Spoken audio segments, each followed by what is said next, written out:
Hey guys, welcome back to another week where we talk about all things real estate related. I do a little talking about the market and looking at a lot of first-time home buyers or people that are buying and selling as their primary residence, but there's a whole sector of people in real estate that are doing it for investment side of things. So this week I brought on a good friend of mine again, Justin Salazar, to talk a little bit more about investing. Pleasure as always, Kevin. Thanks for having me. Yeah, thanks for coming by, man. All right, so if someone's looking to get into investing in real estate, what are the kind of the first things that you would talk to them about?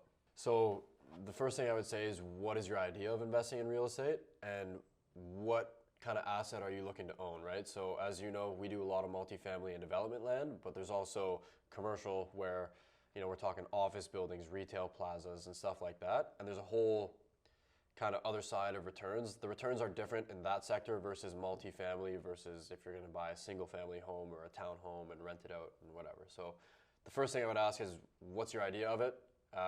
And what kind of returns are you looking for? Yeah, so I think most people watching this starting to get into real estate maybe have small investments in mind. So what would you say to someone looking to really start in the business? Yeah, so I again, like just asking them, hey, what is your idea of a return? How much return are you looking for on investment? And it all depends on your risk tolerance as well, right? Like for me, my first building was a 5-unit apartment building, whereas some of my other friends and clients all started with, a townhome, or they lived in their primary residence and then bought something else, and instead of selling, they rented out their other home. So you have to look at it a couple different ways.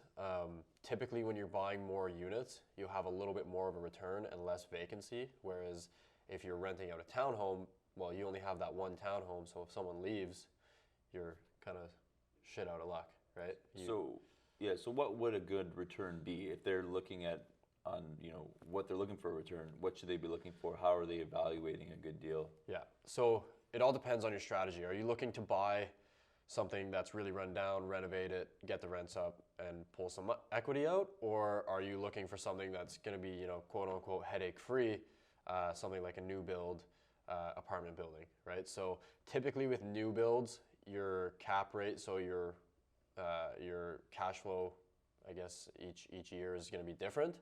Typically a little bit lower than if you were to buy something that's a little bit older. The other thing is, what area of the city are you in, right? Like, so for us, we're in Ottawa, so and it kind of applies to other areas around the world as well, right? So if you're going to be within the city, then typically if you're downtown core, your cap rates are going to be a little bit lower, whereas if we go further and further outside of the city, your returns are going to be larger, but your risk and appreciation, so your appreciation will be less, your risk is a little bit higher because what's supporting that town? Do they have the hospitals? Do they have the infrastructure? Do they have the jobs? Stuff like that. So what would be some red flags to look for when you're looking at investment property? Again, depends on your risk tolerance, but I think for us, like if I'm looking at a building and I'm going to say, okay, I'm going to put $1 million into this building.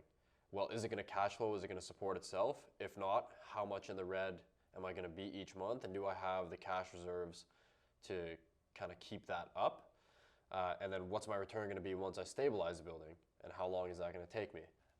So what are some mistakes that you've made or seen other people make that people should watch out for when investing?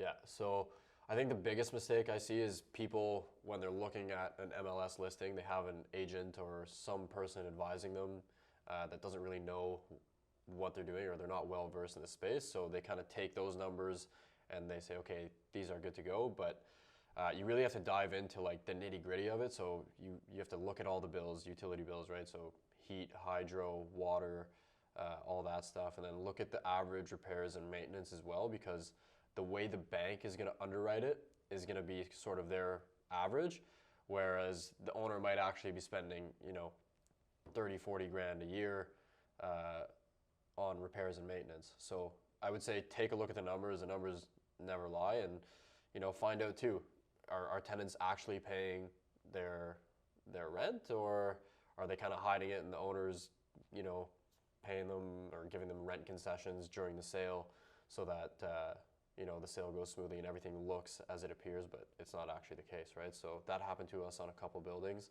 where it was a new build and the owner was actually giving the tenants rent concessions, so free rent, no leases, could leave early. He just said, here, sign this, but it's not actually real. So yeah, you got to look for all that stuff.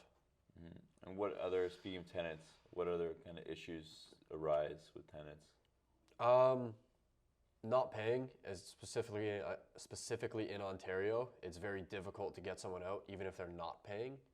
The landlord-tenant board process in court kind of is dragged out. It takes a long time before you even get a hearing. When you get a hearing, how does that go? Typically, they side with the tenant, and then you come back, 6 months down the line. So watch for, I would say the top two things off the top of my head are cleanliness of the tenant, and then are they paying rent? And talk to their previous landlords too, and take what they say with a grain of salt as well, because that tenant might not be paying and they come to an agreement for that tenant to leave, and all he wants to do is, he or she wants to do is tell you, hey, yeah, this tenant is great, just so they get out of their hair and into a new building, they don't have to deal with it. Mm-hmm. Yeah. And so what are some good investments that you're seeing on the market today? I really like multifamily. That's what we buy, that's what we sell. But cap rates for industrial, retail, and office are a lot higher. I think the risk factor is a lot higher too. Like, people always need a place to live, but as you've seen with COVID, people don't actually need to be in the office to work, so office vacancy is extremely high. You're getting really good deals for subleases and leases and stuff like that. So yeah, again, just depends on your risk tolerance. I think for myself personally, I'll just stick to the apartments for now and kind of see where legislation goes. And so I guess, again, backing up to, say, a first-time investor who doesn't have too much capital and they're looking at buying their first property, they're limited to on what they can afford. But what would your advice be on looking at cash flow versus appreciation, or what should they be looking at? Yeah, so kind of two ways to look at that, right? Do you want the cash flow or do you want the appreciation? I know most guys in our scenario are younger. We don't necessarily need the additional cash flow right now. So yeah, it's nice to have, and we're always going to look at that, but we want assets that are going to appreciate a lot more. So buy in really good locations, as opposed to going out to, an hour out of the city and getting 7-8% return on my money. So it, again, just really depends on your strategy, but I think just try and learn as much as you can and educate yourself first, and then talk to an experienced agent or someone in the field of investing, and see kind of where they are and if it's in line with what you're looking for. Perfect. I think thanks again for coming by, and how do people get a hold of you if they want to know more? Yeah, you can check us out on our website at anzargroup.com. All of our emails and social media is there. Cool. Thanks, man.